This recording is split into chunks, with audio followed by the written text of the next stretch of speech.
Hello, guys, and welcome back. Beautiful Saturday morning. Bring you guys up to speed a little bit here before we move along too far. We finished our shock mounts. Shocks are mounted upside down. I think that's gonna have to do for now until I come up with a different plan. But I think as long as I get maybe the mounts are not the mounts, but the shocks that could be mounted either way, I'll probably just switch those out later. But I mean, they're brand new shocks. Why you can't mount them upside down? I don't know. Maybe because you get dust trapped in there, maybe. I don't know. If you guys know the reason, tell me down below. I guess I'd like to know why. But for now, I think it's going to have to do. The front end has been greased up. Everything is tightened up. Everything is here to stay now. This is our e-brake cable. I think I'm just going to have to get rid of this. I was having issues with it rubbing on the tire. Didn't really know where to mount it. I used to go mount it on the fender liner, but since then we have removed it, so it's just kind of in the way. So it's gonna have to go. Another reason also is this truck used to be a long bed, and it was shortened, but the emergency brake cable was still the same length, so it was really sloppy down there. It's too long, obviously it's too long. This side's already done. This goes on there. So we're gonna leave this alone.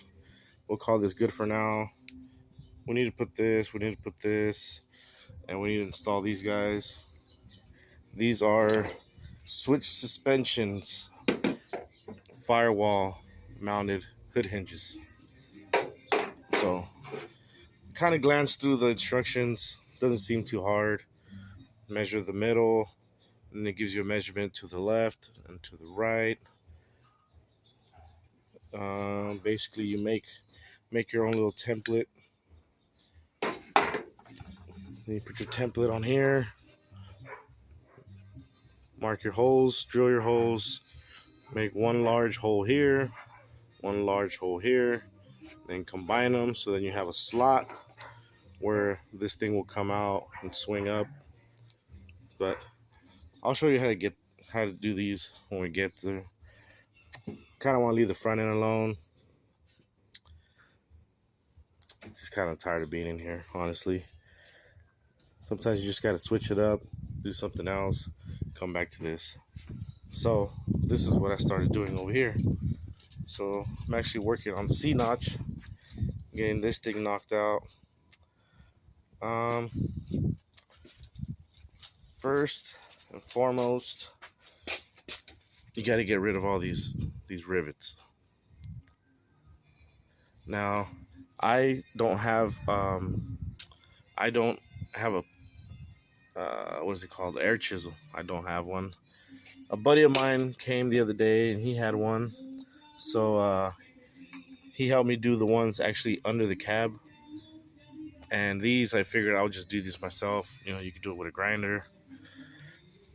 You just grind them flush, get a punch, hit it with a hammer, You hit them through, and then this is what they look like after they're grinded. I think this is the one that goes right here. So you just kind of hit them, and then just knock these pieces out. There's rivets in here that were really, really hard to get to with the grinder. So as you can see, what I did here is I chopped it off. And there's another piece that goes right here. And I did the same thing. I just chopped it off. And now what I'm going to do is I have access to get in there now. I need to get to these rivets here. Now, if you had an air chisel, then you could probably just reach in there and get them. But like I mentioned, I don't have one. So I figured this was the easiest way to go about it. I chopped those things off. It's these pieces here. just cut them out. I mean, I'm not gonna reuse any of this stuff. The truck is level, front to back, side to side, so the truck is gonna stay like this for a while until this is complete. What else? What else? This is how I set the back end up with the transmission jack because it's adjustable here. The side to side is adjustable, so you can get it to, even if the truck is like liner, you can make it touch the back. I want everything to be supported before I even think about cutting anything over here. The truck needs to stay where it's at until everything is fully welded. Nothing should move, nothing should be able to go side to side, down, up, nothing. It needs to be locked in. So this thing is locked in, it's not going anywhere. It's level, so we're ready. These, bought these on eBay. They're just your basic CNOTCh. Nothing special about them. They come pre-tacked, which is pretty cool, but there's some things that let me grab the other one and I'll show you guys real quick. Give me a second. So this is how they come, already tacked up. I think, at least for the way that I'm doing this, it's better for you guys to remove this plate here, so you can do this right here, slide it in there. Now, I have seen other people the way they do it. I mean, there's plenty of ways to do this, obviously, but some of these kits come with all these pieces separate. So what they do is they get this first piece and they mount it to the outside wall, clamp it, and then they grab the back piece and clamp it. But I don't like it. I don't like doing it like that. This way is just easier for me. And here's another thing that I do also. I tack this up where this is gonna stay here until everything is completely done. I don't like this just kind of laying on the floor or actually removing it to the side. I like it being where it's at, where it needs to be until everything is done. I mean, I guess essentially it's kind of in your way, but for me, it's not in the way. It's the way I've always done it. It works out for me just fine. I get the measurements from here to here, both sides, side to side, everything. Then I get a jack, and I jack this up all the way until it's touching here and touching there. Check your measurements here. Make sure you're square. Measure from here to here. Boom. Boom. If everything is good, then tack that thing. Tack it or it's not going to move. It's really not too much in your way.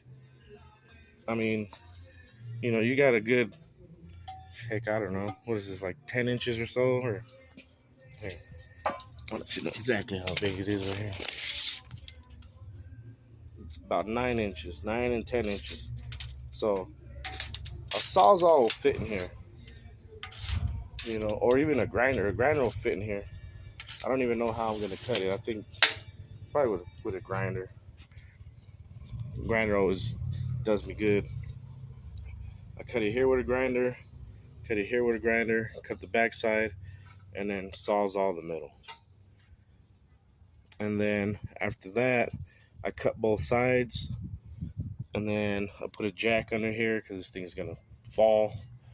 And then I lower this whole thing down, and then I cut it off. Let me get to that. Excuse me. I need to get to these rivets. Let me knock these rivets out, knock these out. This actually needs to come down still. This is straight out of the box. This is the way it came. And I don't really like this. I don't want to weld it right here. I think it's gonna look kind of funky. So I'm actually gonna cut it here still until this lines up with the bottom, nice and clean, both sides. So let me get to that. And then I'll cut you guys here back in a few minutes or hours, depending on how it goes. Be right back.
Okay, so this side is done, tacked up.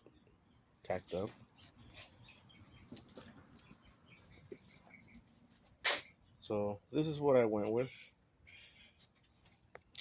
There's really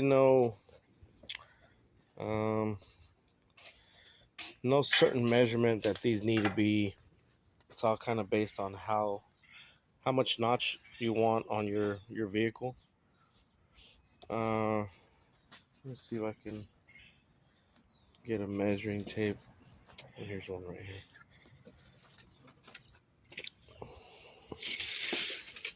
So this side ended up being roughly, let's call it 9.5 inches, and they come 12 inches.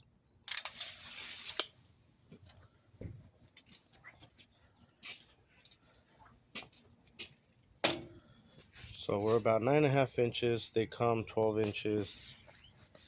I just pretty much just chopped little pieces at a time. Little piece here, little piece there, little piece here, until I got my level. Because the way the frame curves right there, your CNOTCh, like it comes up and it's like really crooked on top. Some people I have seen they leave it like that, and it's kind of like angled in this direction, like kind of facing you. Then it has the two bars. Then they mount their tank and stuff on there. I mean, it doesn't look bad. I think it looks good. But this is what I'm going for. So I'm gonna transfer my measurements from here to this guy here. Chop that up. That way, when I already put it in here and slide it down, it should match pretty close to this one, just straight from the get-go. Instead of doing this, you kind of just do that to this one, and then transfer the measurements to that one. Another thing is the measurement here. Put you at about, let's say about an inch to the center of that hole. 13/16, 7/8, pretty close. But so that you need to transfer that over here, and that needs to be the beginning of your notch. So these measurements are the same with those. Don't get too confused with the ones back here, because these mounts are, the bar that mounts right here is like diagonal. So some of these measurements are not going to be the same. Like this and that will just throw you completely off, and you're going to be thinking you're all messed up. But just go off the front. This is probably the easiest, from here to here or here to here. But you got other reference points. You got your mounts here. You have these mounts here. So double check your measurement before you tack it all in. Once you're 100% satisfied with where it's at, lock one down and then use this one to help you mount that one. When you have both of them loose, you're kind of just tapping around. You tap it this way, tap it that way, and you're kind of going back and forth, back and forth. Work on one, get it level how you want it, as far down as you want it. See, this guy still needs to be chopped down, see? So this is how they come factory. If I was to just use it how it came, it would be much higher. About 2 inches at least higher. But we'll start working on the other side. This side, all you need to do is just cut like right above this, so you can throw a nice weld in there. And once that's said and done, I'm gonna throw a bar from here to here and a bar from here to there. Weld both sides completely, and then we'll cut out our middle piece.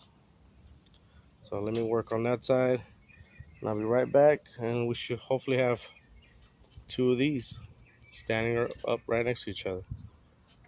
All right, right back, guys. All right, once you start doing out your layout for putting on your CNOTCh, this particular CNOTCh that I'm using is made to be 3 inches wide. Here's 3 inches, so 3 inches. That sits right here, and this frame is about 3 and looks like 3 1/4. Looking at it from the phone here, so this needs to be cut to 3 inches for this to slide over, for using it the way it is.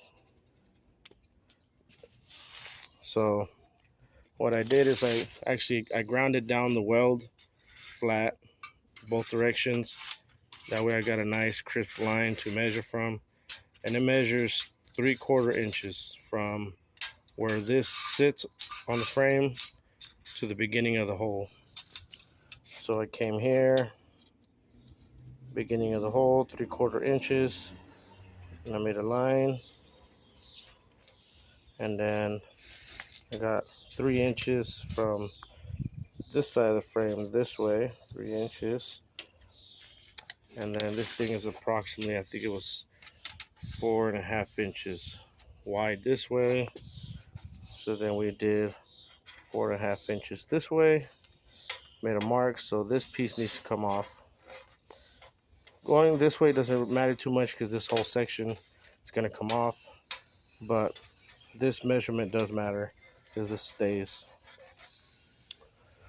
So let's go ahead and do that, and we're gonna feather off this line. Once everything's said and done, we'll feather this line, continue it out, and kind of blend it in, you know, so it doesn't look like it's been cut. Kind of like how it looks like it's just cut right here. So we're just gonna go all the way and kind of blend it out, smooth transition. So let me cut this out, and here's another. I'll show you a quick little way. This is not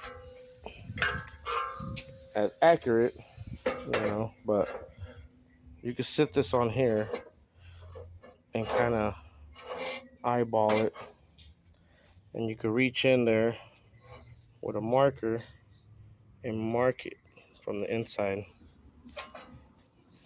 That's how I did the other one, the first one, and it took a little bit of trimming to, you know, to get it in there, money, but learning from that one helps you this one go faster.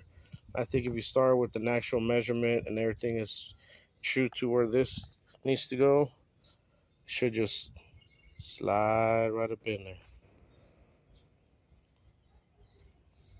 I hope. So let's see. Okay, they've been cut, and this is measurements that are for my particular truck. And if you're interested in doing it how I'm doing it, 9.5 inches for this front piece. Remember, they come 12 inches long. 9.5 inches facing the cab, and the rear is 11 1/8 from here to here. So that should get you level. That one's also level, so this one's level. Now you need to do your side to side. This is obviously way off, but the bottom is flared further than the top, which is making this thing kind of, you know, go that way. Now I have seen some people, they trim this bottom to match the top. I mean, yeah, I mean, that's cool, you know, but I actually left the bottom and I'm gonna weld it to the bottom, because the way that these come with these pieces, they're actually a little bit longer than this. So I think as I put these pieces back, it's gonna actually match that pretty good. Like if you can see this right here, so this would come like this, and putting this piece back, but it had that same lip, and I think it should flow with that. So it actually saves me a little bit of work, so I think I'm gonna run with it. But so basically all I'm gonna do here is push this notch over to where it's level, and then get a marker in here and mark the back side, the front and the back from the inside. Pull this piece out, cut it, and we should be ready to tack. And the measurement fits, so we're right where we need to be. We said 3/4 inches, right, to the beginning of the hole.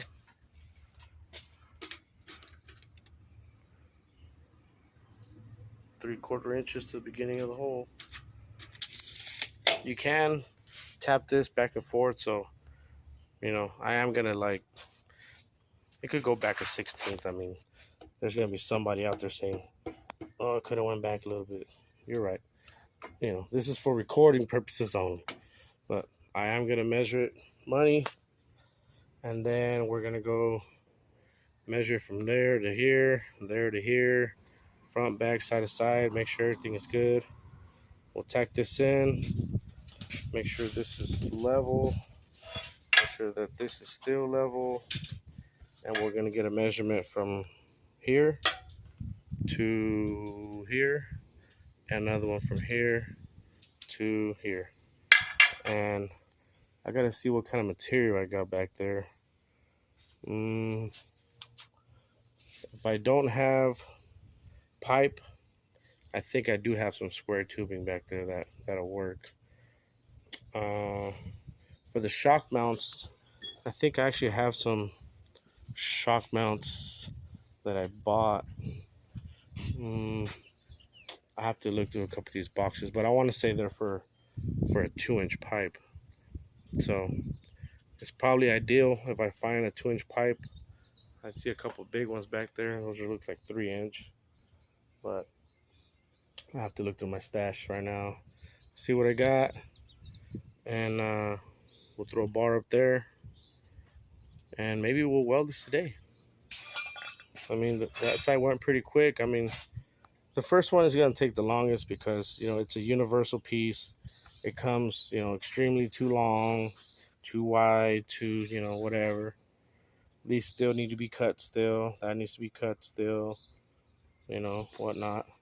These got to be welded up, cleaned up. This metal needs to be cleaned, you know, because we're going to commit to that weld now. You know, we're going to commit to all this. So it's got to be as good as I possibly could make it. We are running. Somebody was asking me what machine do I run. I just bought this machine. Haven't really used it too much. It is a Harbor Freight machine. I bought it on Marketplace Facebook. Great deal. It was $400 for the machine, the cart, a bottle, and the gauge. So we're gonna make it work. I'm just running a 110. So prep work is gonna be key on a lot of this stuff. You know, as long as everything is nice and clean and you run proper heat, this should be just fine. The machine that I usually use is a Hobart. It's an 220, but it kind of, I think it got fried. The PC board, I think, is fried on it, but I mean, welding machine's a welding machine. Some are better than others, but I think for what we got going on here, if for some reason I run a pass, or say I run a pass right here or something, and I feel like that machine just doesn't have the juice to run a weld on this, then I'll just tack the whole thing up and I'll call a buddy of mine, see if he'll let me borrow a machine. So that's not going to be an issue. You know, with 1 or 2 passes with that thing, you should be able to know, you know, this is not going to be good. But for tacking, it's way more than enough to do some great tacks and get all this thing put together. And if we need to weld it later, then that's what we'll do. But for now, we'll continue with this. Stop talking so much, cut that, and we'll be right back. Okay, we got both pieces on now. We're level here, and I found a 2-inch piece of pipe. Well, actually, I think it's a 2.5-inch piece of pipe. I had a couple pieces that I found over here on the side. I think there was some old handrail material that was left over, but that's gonna work just fine. For now, I just kind of have it bridge tacked from there to there to hold this in place. It's kind of messing with the settings a little bit, but I think we got it dialed in. Yeah, this thing is ready to weld. It's tacked all the way around. It's level, looks good. It's sitting. It's got the bottom clamp down. It's time to throw some beads down. I mean, a little rusty with MIG for sure. Haven't welded MIG in a while. Actually, welding in general, haven't really done this in a while, but we should be just fine, man. Let me throw you guys on this stand, and we'll run some welds on here. Probably do this one first, and then that one, back the other side, and then all the short sides first, pretty much. Then hop to that side, do the same thing, and then we'll leave the longer ones for last. It's a beautiful day, no wind, so it's a weld day.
that's what I was afraid of.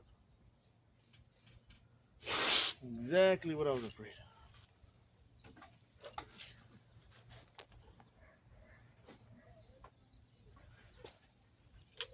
Where I have this machine connected, breaker just doesn't hold up.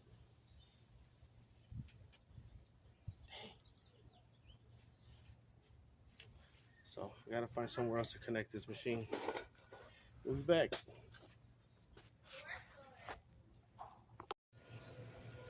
All right, well, I found one of the problems is the breaker that I have connected to the welding machine is also connected to the pool pump. So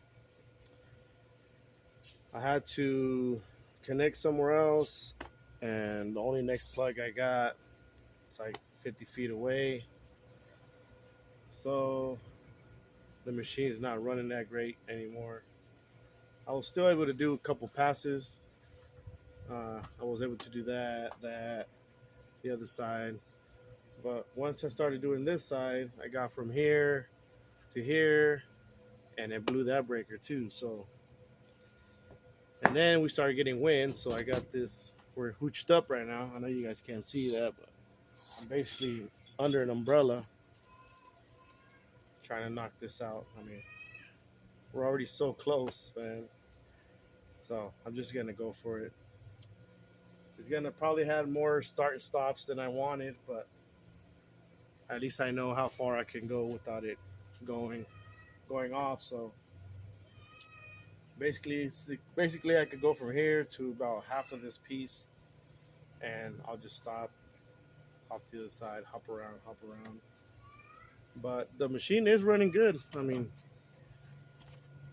if it lets me weld, it does amazing, you know. But I'll get some more weld on this thing. Was kind of having a little bit of an issue with my helmet. It's kind of warm outside today, so it's been kind of fogging up my glasses, but just sounds like a bunch of excuses to me, right? So let's finish up this piece right here, and then I have to cut you guys off for a while so I can try to knock this out, and then I'll bring you guys back when we go to clean it up. And I am not a fan of blending all the welds in, so I will be wire wheeling the welds and leaving the welds exposed. Just never been a fan of getting I call it a tiger disc, but sanding pad disc, and they call it smoothing out the welds, blending them in where you can't see them. You know, I just don't like that look.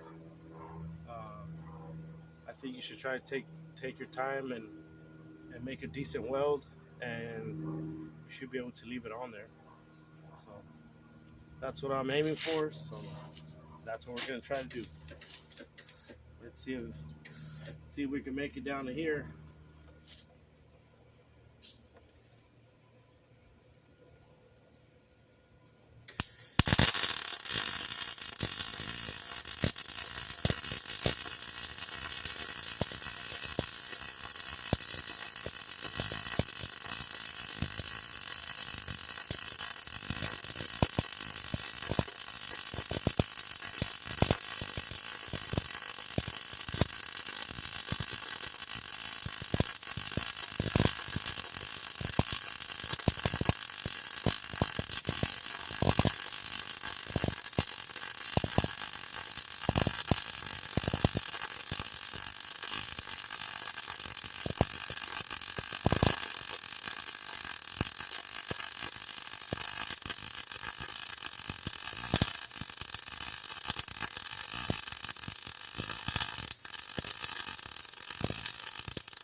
Awesome. So if you guys can hear, I do have this thing cranked up pretty high, pretty hot. I am running a 0.30 wire, so it's pretty small. But since it's only a 110 machine, the 035 wire requires a little bit more heat, and especially now, I'm kind of glad I went with the 030 wire, because of the issues that I'm having of not knowing where to plug the machine in. Um, before I had the pull pump upgraded, I was able to run my machine off of that same plug, but I think that pump is much stronger now, and it can't share the current, So it's doing pretty good where it's at right now. As long as I do these longer pieces in 2 sections, I think I should be good.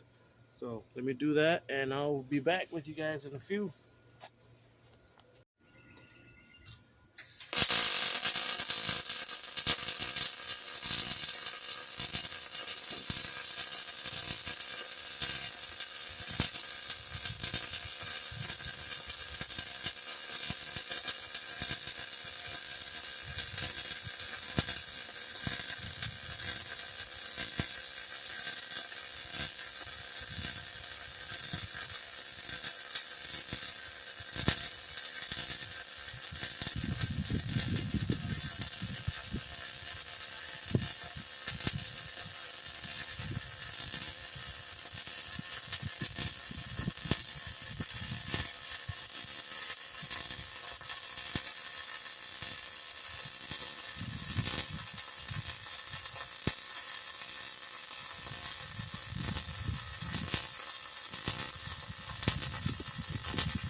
Yeah.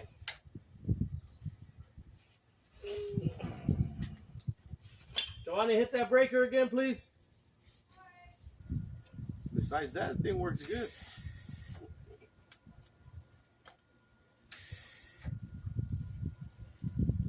No complaints about the machine. The machine runs good. Just I gotta fix my house's situation.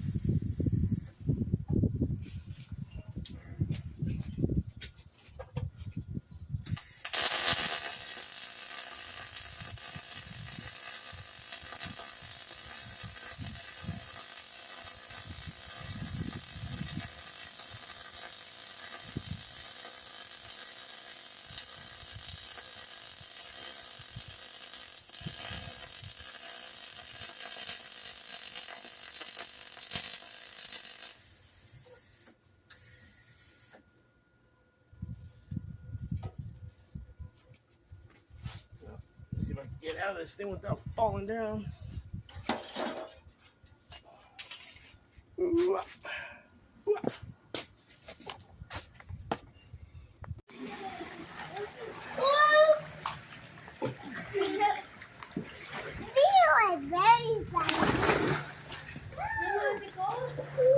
Well, that's gonna be it for today, guys. They got me on the grill. Kids are in the pool.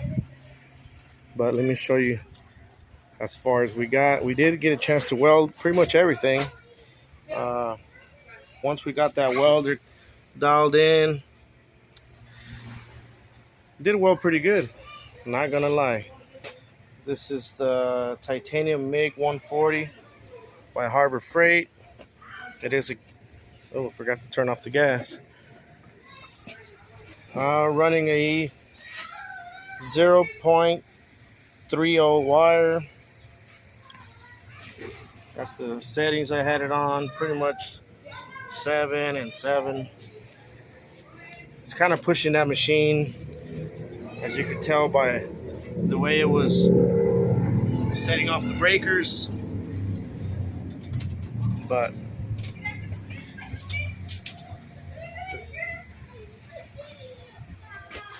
as long as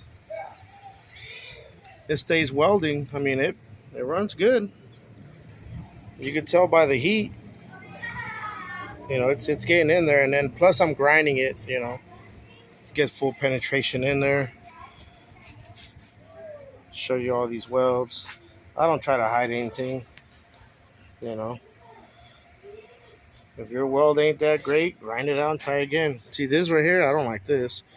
This is when the breaker kept popping. I mean, if you can't make it 2 inches in three tries in 2 inches, then the breaker is just not the right one. So that one I am going to take it off. Like I said, I have this one tacked on here. This thing is now cool to the touch. So that's it for today. Tomorrow we'll probably break this off, or you know what, before we break it off, we'll put this pipe here and we'll put a pipe here. Those are going to be welded and to stay, and then we'll take this off and we'll finish these welds here, finish those welds there, and chop the bottom of these off, cut the middle, and put the inside plates, and we'll be officially CNOTChed in the back. Heck yeah, this looks cool. I like it. So, Harbor Freight welder, old school, just basic helmet. Can you do a CNOTCh in your backyard? Yes, absolutely. If you guys like what you see so far, you guys want to see the rest of this build, we do have until September the 21st is when I will officially be showing this truck at the show, C10 and Tacos here in Bakersfield, California. If we get closer to the date, I'll give you guys more information on that. If you guys are in the California area, that would be cool if you guys stop by and be like, man, I watched that build on that show on YouTube or on Instagram or wherever you guys are following me from. Square Body Builders with the Z, Square Body _ Builders with the Z on Instagram. You guys can follow me there, or you guys can follow me here on YouTube as we continue with the build. And that's it. Memorial Day weekend. Happy Memorial Day to everybody out there, to all our veterans. Salute. My hat's off to you guys. God bless America, and I'll see you guys on the flip side. Peace.